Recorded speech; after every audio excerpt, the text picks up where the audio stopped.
Bismillahirrahmanirrahim.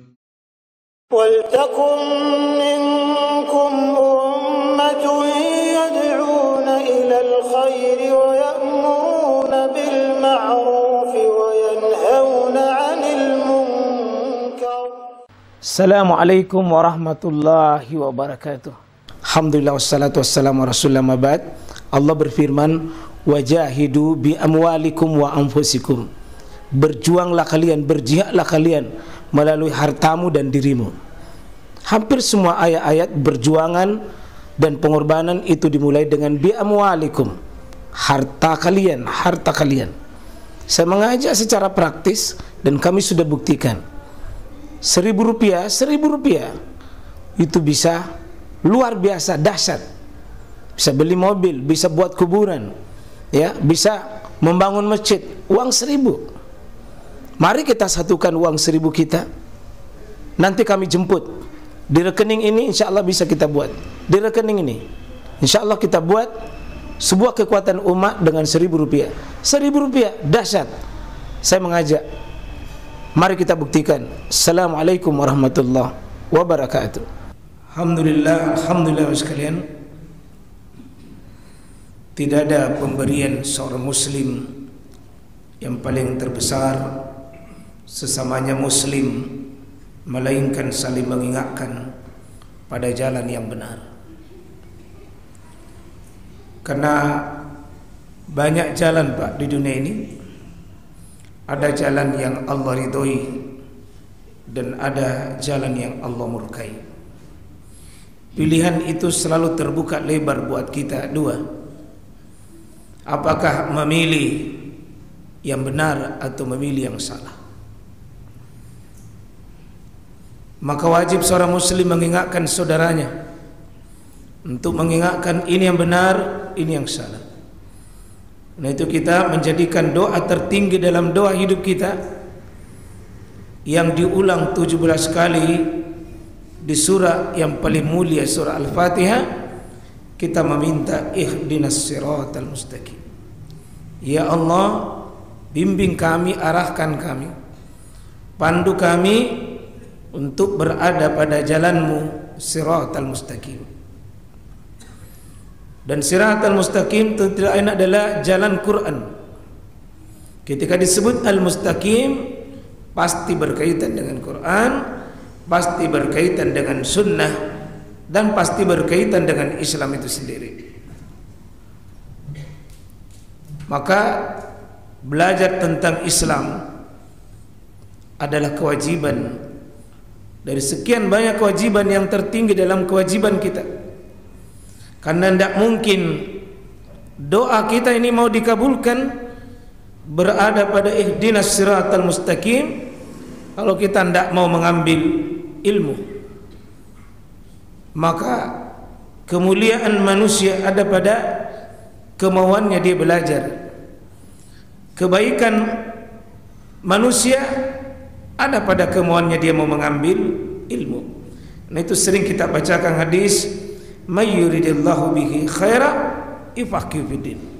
Siapa yang Allah kehendaki kebaikan padanya, apa yang Allah berikan fasilitas padanya, yufaqihu fiddin. Dipahamkan dia agama, difakihkan dia dengan agama. Dan pintu itu adalah babul ilm, pintu berilmu. Maka duduk di majelis berilmu seperti ini bisa jadi lebih mulia daripada 100 rakaat salat sunnah kita.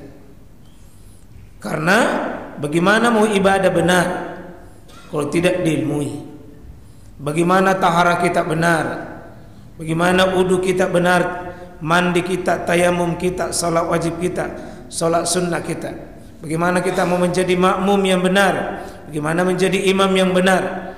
Kalau tidak dipandu dengan ilmu, maka tersebarnya ilmu di tengah umat ini Pak, pintu yang Allah buka kebaikan di tengah umat. Ketika ilmu ini terbuka, ilmu ini tersebar, ilmu syar'i ini dipelihara, maka kebaikan pun banyak kita lakukan insya Allah. Itulah sebabnya pengurus masjid tidak sekedar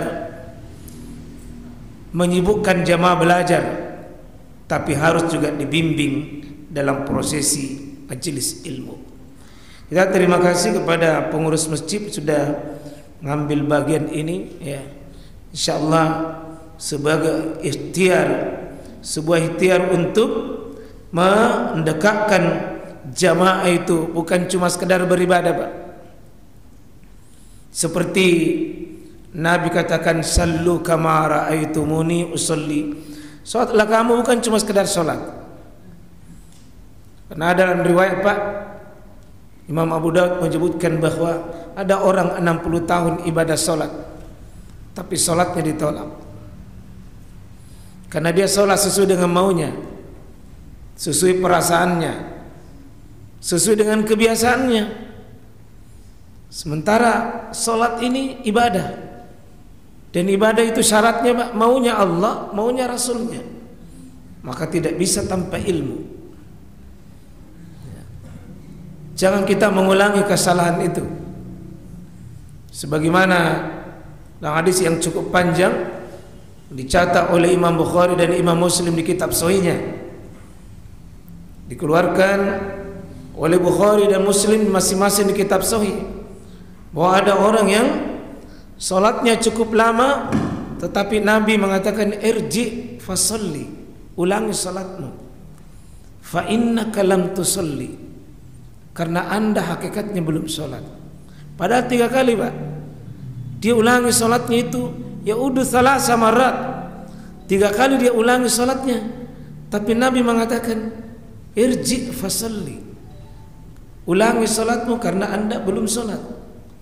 Maka orang yang tidak memenuhi rukun salatnya, syarat salatnya, kewajiban salatnya, Pak, hakikatnya dia belum dihitung belum salat.